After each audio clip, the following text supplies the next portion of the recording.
Since 2007, Room at the Inn has been offering a nighttime shelter to the homeless in the Marquette area.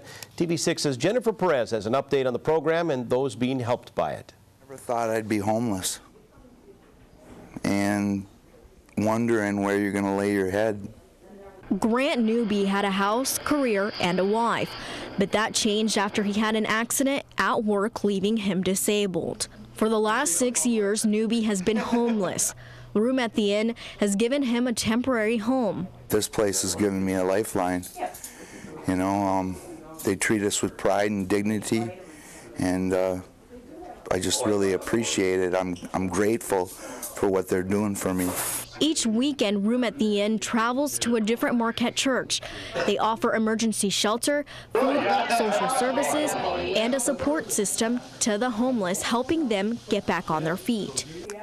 Much of what happens with Room at the Inn is volunteer driven. We literally have 300 volunteer hours that allow us to operate the shelter each week. The shelter operates from September through May. It receives no federal funding and runs solely on donations. It's especially busy right now during the winter season. More than 1,000 volunteers have worked at Room at the Inn over the past 6 years.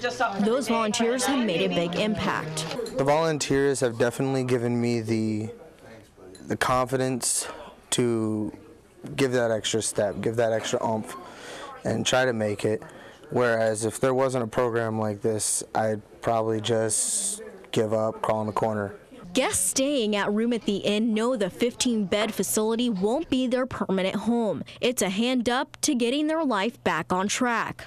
I can't wait until I get to hang my first picture at my apartment that I plan on getting. You know, that's my dream, is to have a home, to call my own again. But then If you want to help, please visit our website at uppermichigansource.com. In Marquette, Jennifer Perez, TV6 News.